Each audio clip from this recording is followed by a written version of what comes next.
sommes pas des subversifs, nous sommes les ambassadeurs du Christ, engagés dans une œuvre de réconciliation, a dit Desmond Tutu. Et c'est une grande chose que de dire aujourd'hui, nous sommes en train de gagner. La justice va gagner. Au sien, depuis 20 ans, il a su dire que les Blancs ne sont pas des diables, mais que c'est le régime d'apartheid qui est diabolique. Nous ne luttons pas pour opprimer quelqu'un d'autre, nous luttons pour libérer tout le monde, dit-il. Avec les déshérités, il prie. Combien de temps, Seigneur, allons-nous encore être persécutés ainsi? Avec le peuple des ghettos sud-africains, il chante pour une société démocratique sans division raciale. C'est là toute sa subversion. Réputé pour son rire tonitruant, plein d'humour, on fait appel à lui pour toutes les grandes occasions, comme ici à l'ouverture de la dernière Coupe du Monde de football. Il est à la fois adoré et redouté. Avant de s'attaquer au gouvernement à majorité noire, il avait ainsi proposé la mise en place d'une taxe pour la population blanche qui a profité de la politique d'apartheid. Son devoir, c'est de s'exprimer pour les plus faibles. Quand vous recevez le prix Nobel de la paix, cela ne vous appartient pas vraiment. Cela vous rend responsable auprès du monde, comme si le monde était une part de vous-même.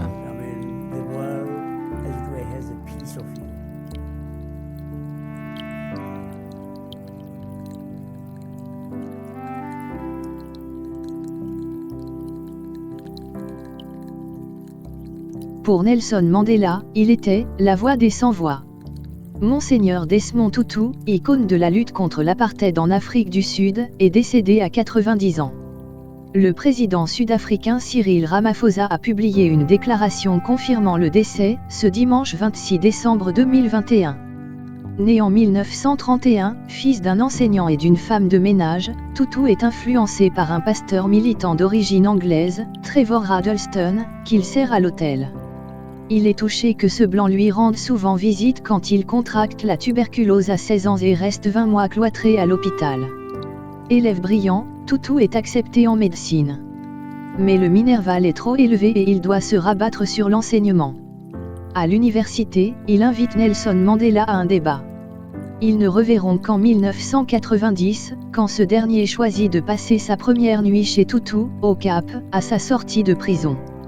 Devenu instituteur en 1953, Tutu se marie avec une collègue, Léa. Tous deux démissionnent très vite pour protester contre l'enseignement aux rabais imposés aux Noirs par le régime d'apartheid. Inspiré par Huddleston, il troque la craie pour l'encensoir et devient, en 1961, le premier pasteur noir anglican du pays. Après une maîtrise de théologie à Londres en 1966, il prend le poste d'aumônier de l'Université noire de Fort Hare où il découvre le mouvement de la conscience noire, développé par Steve Biko, et la théologie de la libération. Son engagement politique commence ces années-là. Auteur d'une théologie ubuntu de la réconciliation, il fut ensuite le président de la Commission de la vérité et de la réconciliation, chargé de faire la lumière sur les crimes et les exactions politiques commis, durant l'apartheid, au nom des gouvernements sud-africains, mais également les crimes et exactions commis au nom des mouvements de libération nationale. Il critiquait ouvertement le précédent système brutal d'oppression du pays contre la majorité noire du pays.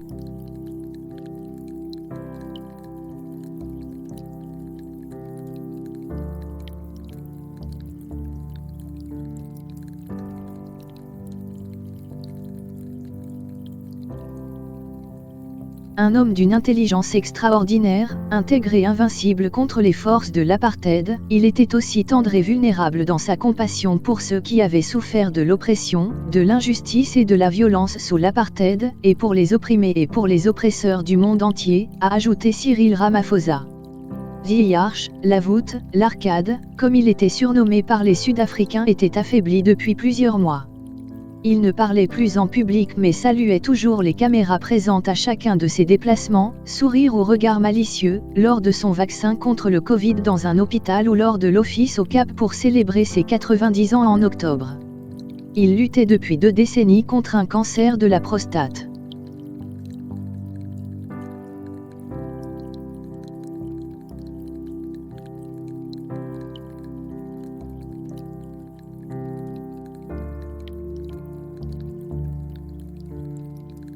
Desmond Tutu devient mondialement célèbre dans les années 1980 pour son combat, notamment en recevant en 1984 le prix Nobel de la paix. 2 ans plus tard, il devient le premier noir à diriger l'église anglicane en Afrique australe.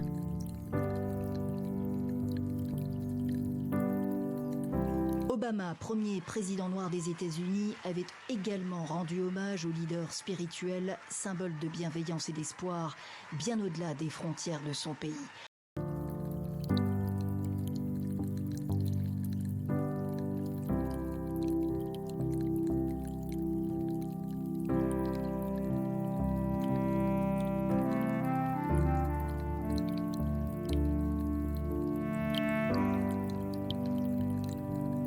À l'abolition de l'apartheid, en 1991, celui qui a donné à l'Afrique du Sud le surnom de « Nation Arc-en-Ciel » est nommé président de la Commission Vérité et Réconciliation, CVR, créée pour lutter contre les atrocités de ce régime. La fin de l'apartheid ne signifie pas celle de son engagement. Au contraire, ce grand humaniste continue, tout au long des années, à s'exprimer sur les questions morales et politiques. En 2007, il participe à la fondation de The Elders, un groupe de hauts dirigeants mondiaux qui travaillent ensemble pour la paix et les droits de l'homme. À l'étranger, on le voit aussi sur tous les théâtres de conflit, RD Congo, Soudan, Kenya ou Palestine. Il appelle à juger les dirigeants occidentaux pour la guerre en Irak. Il se fait aussi de plus en plus critique envers les dirigeants de son pays, goûtant peu l'élection de Jacob Zuma à la tête de l'Afrique du Sud.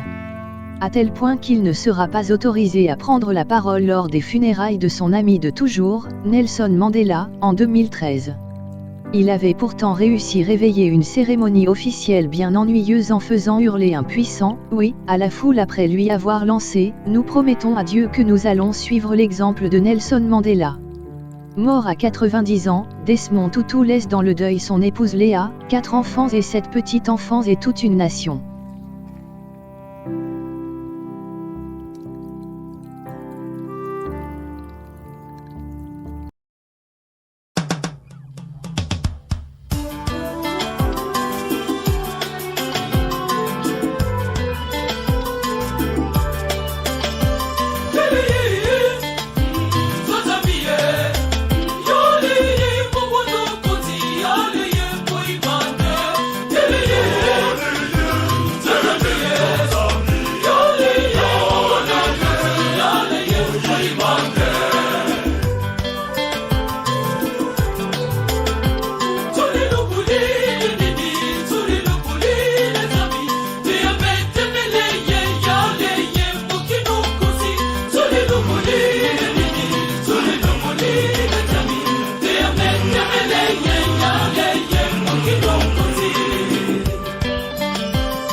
Yeah.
Veuillez vous abonner à votre chaîne YouTube Zoom et Focus, pour être le premier à recevoir nos nouvelles vidéos.